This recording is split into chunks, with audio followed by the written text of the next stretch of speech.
Our next speaker, title of her talk is Applying Precision Farming to Herd Management. And we have another Danish guest, Ms. Møller Hansen. Ellen is a farm consultant with Unitron in Denmark, and she did her Masters of Agronomy at the Royal Veterinary Agricultural University in Copenhagen, but she has 10 years' experience as a consultant with sow herds, and Ash tells me she is the whole 9 yards, so we're very lucky to have her. So thank you very much. Thank you. I just need to check. I'm turned on. Very nice. Applying, and first of all, thank you very much for flying me in all the way from Denmark. I only have half an hour, and Pat just told me it's only 25, so I'll be speeding through this. I tend to do that a little anyway when I'm nervous. So I'll be talking about applying precision farming to herd management. And I have a small agenda for you. I'll just ask, what is precision farming to you? I'll introduce my ideas on precision farming, and it will be as a case from a Danish farm that I worked really close with. And I have a few, the new black from Denmark, and I hope to give you some take-home messages also. So first, I need to double-check with precision farming. When Ashley gave me that headline, seeks to exert more control over a production system by recognizing variation, producing more with less, and think of it as everything that makes the practice of farming more accurate and controlled in raising livestock. And that's kind of my idea on precision farming. It's not so much the future, because what we're doing in Denmark is just right now, it's the present. So maybe it will be your future, I don't know.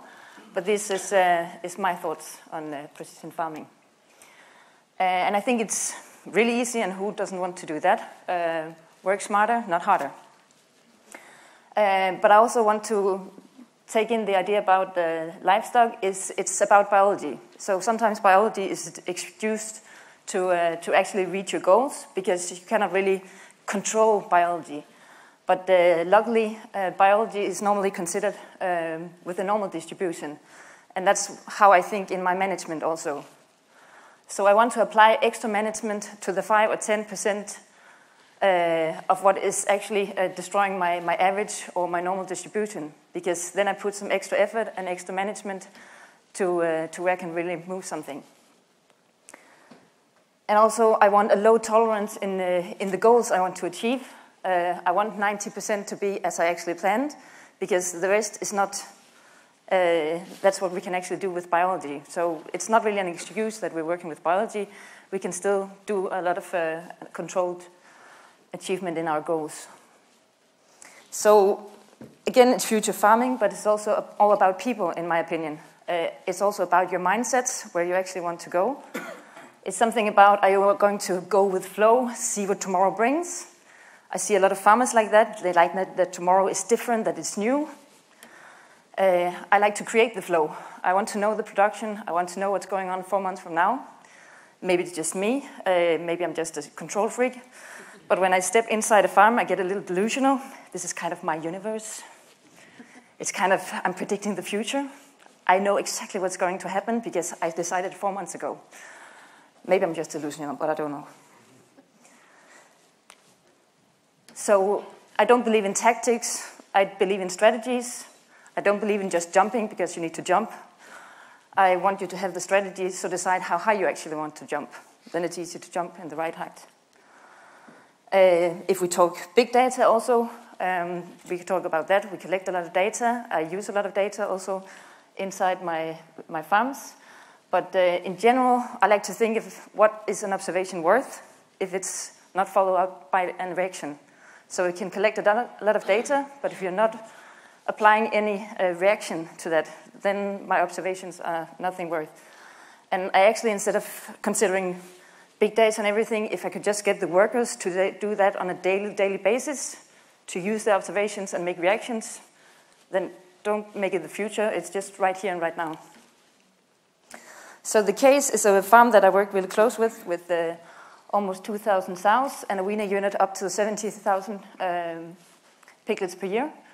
And the manager was, the owner was managing the weaner unit with 2 workers, and the sow herd had a manager and 8 workers. And there were also two different nationalities with the Danish persons and some Romanian persons.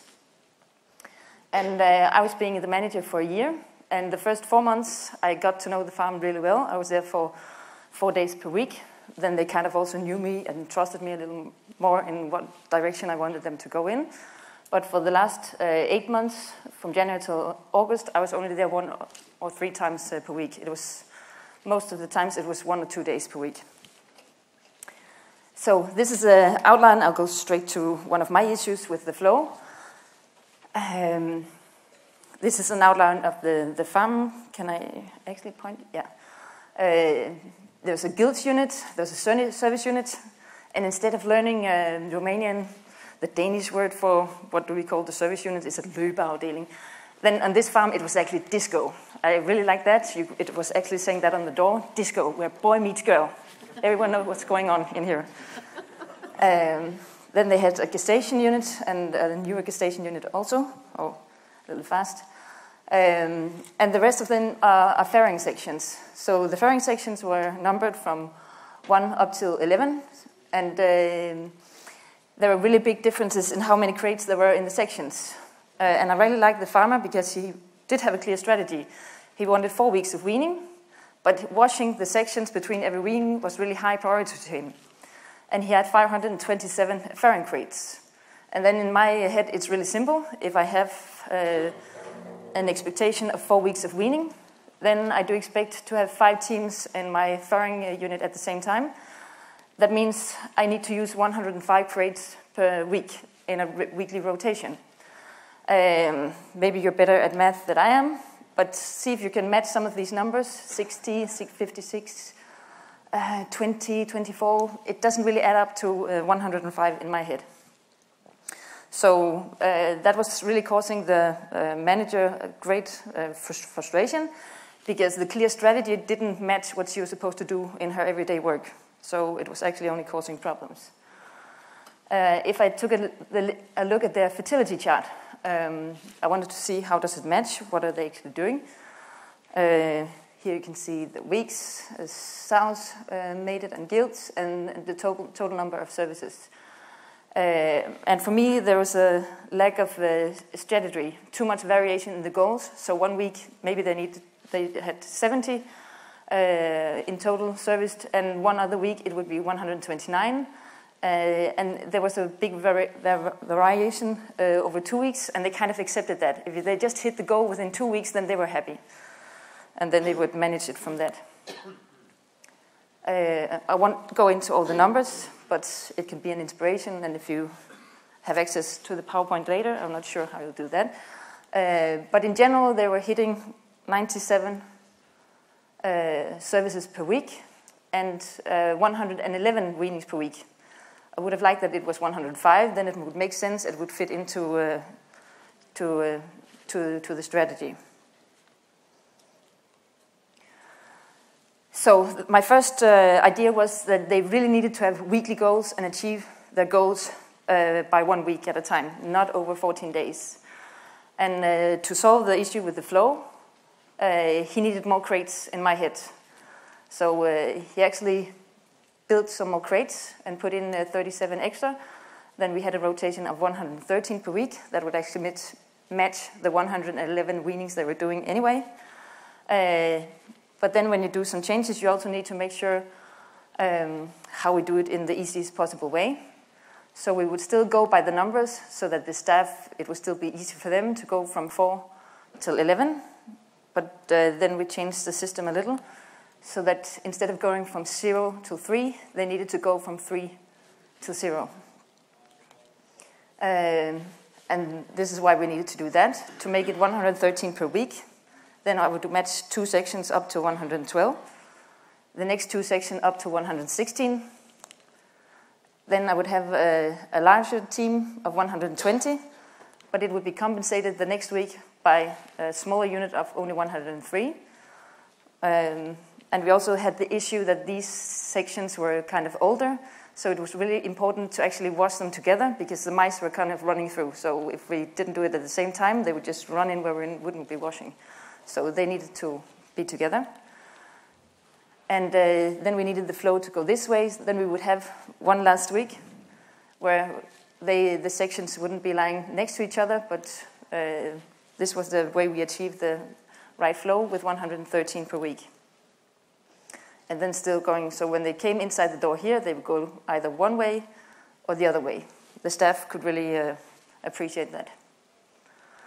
And then after a year, when I've been working closely with the farm, this is my control freak getting a little closer. Then the services ended up between 97 and 107. So this is working with biology. This is hitting the goals with a 90% range in my head. I just needed to see. And we also changed very little on the number of services. I didn't hit 100% the 113 weanings, but we did change a lot and had less nurse sows. So in Denmark, when we have the rotation of 113, and this is my section, then I don't need 113 sows to farrow with the number of liveborns we have.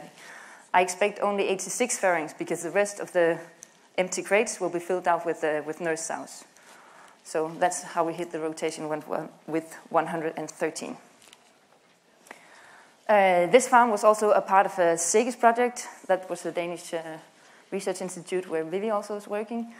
And it was concerning piglet survival. And the mortality in 1,300 piglets that were autopsied, they found out that the piglets that are dying from day 5 to 20, 1/3 of them, they die from blood poisoning.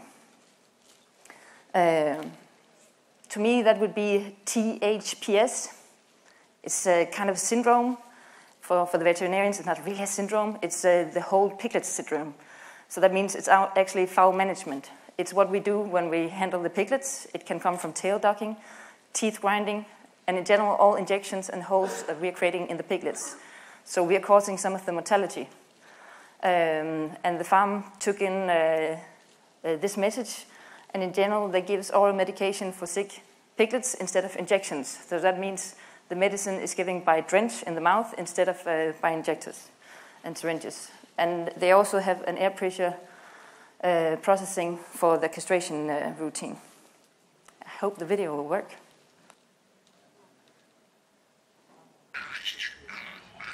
That's the tail ducking. The ear tagging. The iron. Some antibiotics, painkiller, and some coccidiosis. Done? So maybe it is a little innovation and future also, but that's actually what they're doing inside the farm. But to me, precision is also having a lot of systems so that everyone knows what's going on and being visual about it.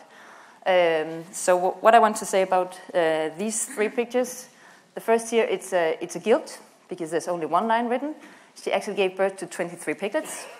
That's kind of okay inside the farm. But this small number says 15. That means when she gave birth, they count the teats, so they know there are 15 teats, and that means she'll be left with 15 piglets also. Sometimes in the case, she'll actually be left with 16, one extra, because we do have a lot of piglets, so she needs to manage them. This is showing me, because it's not hanging straight, it's a little crooked, that means that this sow was actually a foster sow. That means when they go and look for new foster sows, they're not choosing this one because she was already a foster sow. So it's about creating some visual systems that everyone knows what's going on. And I think in Denmark we have some other challenges that you're having. It's actually creating the right climate and the right temperature for the piglets. So again, for some, we're applying for the 5 and 10% smallest teams or teams with diarrhea. We're actually creating a different environment for them and putting up a small plate, and it will secure that we have a higher temperature inside here. Some of the older boxes actually have light bulbs and everything, but some of the newer farrowing units, they actually just has a heater. So that means there's no light in there, but there is still extra heat in there. But we do apply extra management. I think it's kind of standard in Denmark that when you have 3 feedings in the farrowing unit, 2 or 3 times per day, all the newborn piglets will be put into the corner and enclosed so that she can stand up without stepping anyone or smashing anyone or anything. Kind of just standard. I'm not. That's just how we do it. We think it's obvious. It's also about having some visual focus. So here we can actually see written. We just use the dust. Here there's not enough stuff. Then they use a little chalk. We write what are the numbers that are actually inside the crates with the sow, because it's important for us that they milk a lot of piglets. If we don't know, if we need to stand everywhere and count, then it's too difficult. So we need to see how many is this sow milking and nursing. And here, right close to weaning, there's a number on the sow. That's actually the back fat that has been measured. So it's millimeters of back fat, so that after mating, they know what the feeding strategy should be for these sows. So again, it's visual focus. Precision for me is also having the same standard in all the farrowing units. So that means the older sections, they didn't have floor heat. That means we needed to have some proper thermomats, and also bought in some light bulbs in with a different power than the rest of the sections where actually there was floor heating. Otherwise, we cannot expect the same standard if we are not having the same standard for temperature for piglets. In my head, cold temperatures is kind of a slow death for piglets. So temperature for piglets is really important. One of the things I also changed inside the farm, it's also, again, about staff and where you want to go. If you wean on Thursdays, then this is what's happening. That 40% of your sows are giving birth in the weekends. I'm not sure about, I think it's the same in Denmark like here. No one really wants to work that hard in the weekend. They want to go home. But the kind of litter size we're having, and people want to go home, and it's not the most qualified staff we necessarily have in the weekends, then it's not really a good idea to have 40% of the farrowings going on in the weekend. But luckily, we can just change that. So that means I changed the weaning for Mondays. Then I ended up with only having 14% of the weanings in the weekend. That means those that actually gave birth in the weekend, they were mostly gilts. That means the live born were a little lower, and that means the correct staff were there on Tuesdays, Wednesdays, and Thursdays, where I had the highest live born and the most farrowings. But of course, if you're changing something like the day of weaning, you're also changing the day of service. So it does have a consequence. That means the services happen from Friday to Sunday. And then we want to speed up the process and don't put too many hours into the service unit also. So how we do it in Denmark, or actually inside this farm, boy meets girl. They only actually see the boar. He will go in the line in front of the sows. Then the rest, we do artificial insemination, where we actually use the small clips. Then we hang this bag of semen behind. So if the sow on her own is showing a standing heat, she doesn't have any stimulation. She just gets the catheter, and then we move on to the next. We only use time stimulating the sows that are not showing a standing heat. And we're still achieving these high number of live-borns. Then in the service unit, I also have two strategies for management. I really want to know where all my sows are that has more than 7 days in the service unit, because I need to know why they didn't go into heat after weaning. But I don't want to mix them with those that have repeated services, because they can come back after 21 days and have a re-insemination. They can come back after scanning. We found out that they were not pregnant.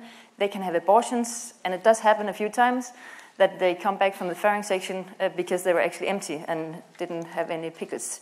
So that means I really needed to have them in a different line so I can make sure whenever they arrived in the service unit, they were only allowed to be there for 21 days, and otherwise they were called. But if they can arrive at any stages, then I needed to have a follow-up on them and not mix them with the other sows. So again, it's because in my head it's about applying extra management to those sows that are not standard sows. And these are not standards. There's those that doesn't have the service and those that are coming back. So I put extra effort into to these sows, and they'll have some extra management also. Otherwise, we cannot reduce waste days. to check up that the data is correct, what I actually have in my computer, because that's how I decide the strategies, is looking at the numbers.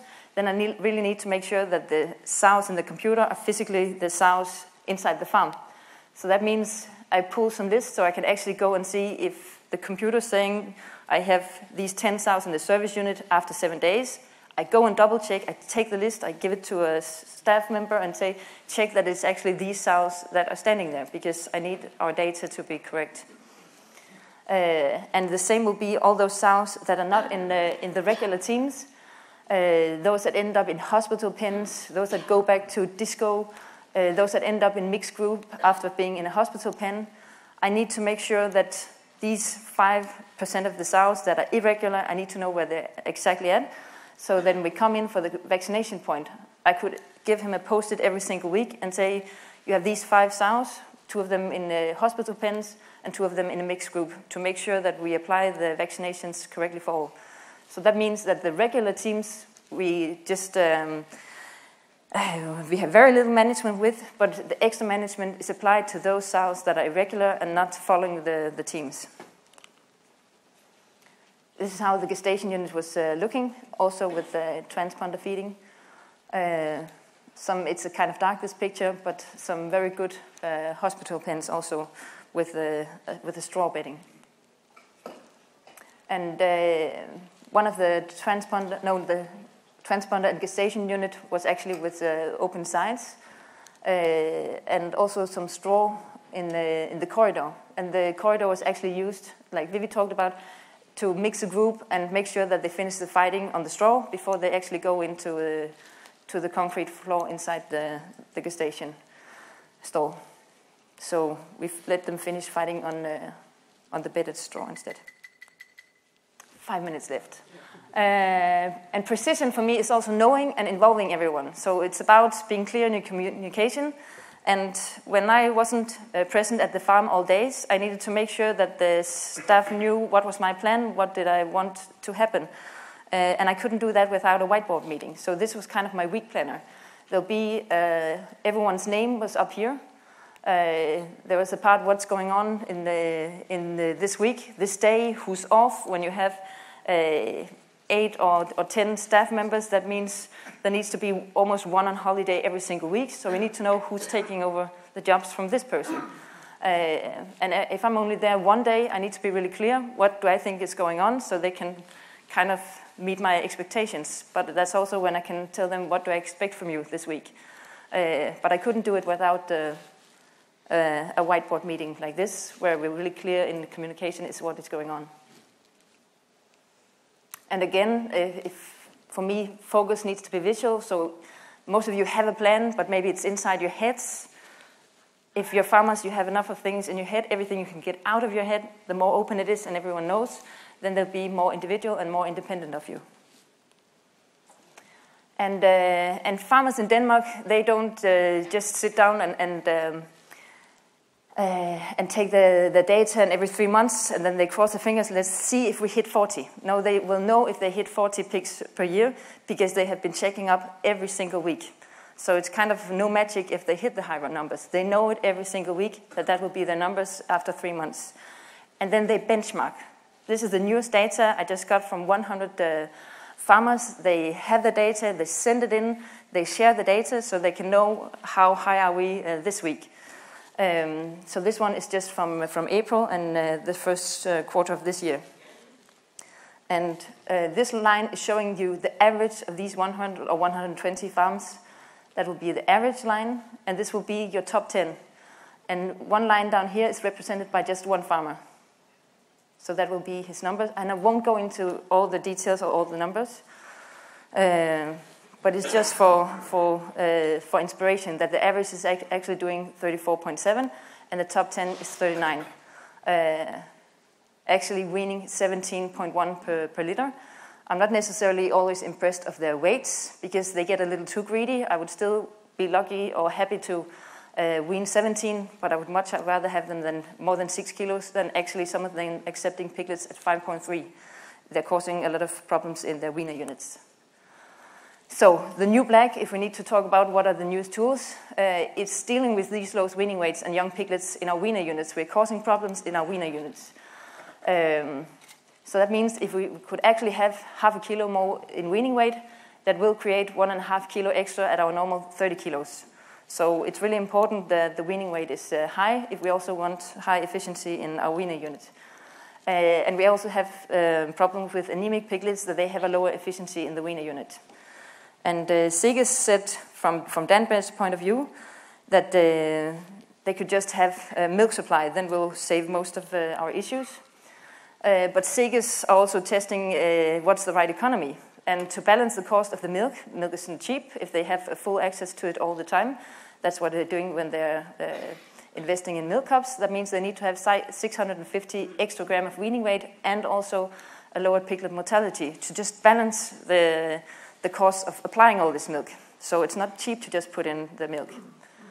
And we still have the issues that we, on top of the cost for the milk, we have an extra cost for starter feed, and you still have the problem that they need to transition from milk to feed in the weaner unit.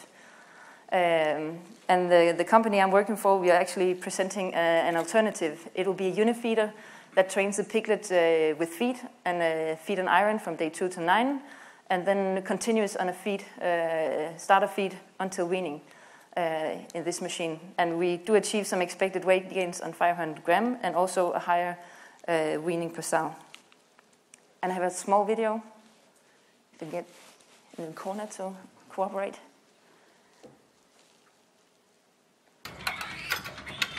And it's feeding 10 times per day. And again, precision, we could do this manually if we liked, but this one doesn't change behavior in the weekends or anything. And it will take into account if the piglets are 5 days, 7 days, 8 days, because the curve is changing and the amounts are changing all the time. And what's really difficult for us is to not throw in too much feed, because that's what we like to do.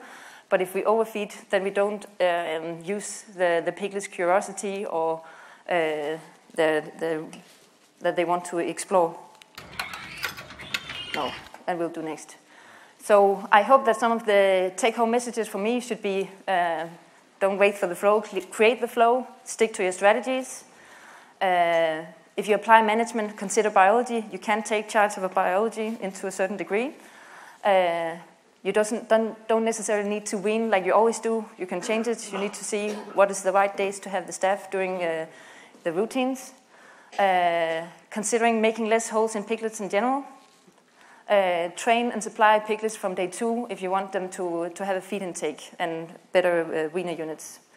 And in general, benchmark. Know where you're at, know where your neighbors are at, because it really, competition will drive you a little further.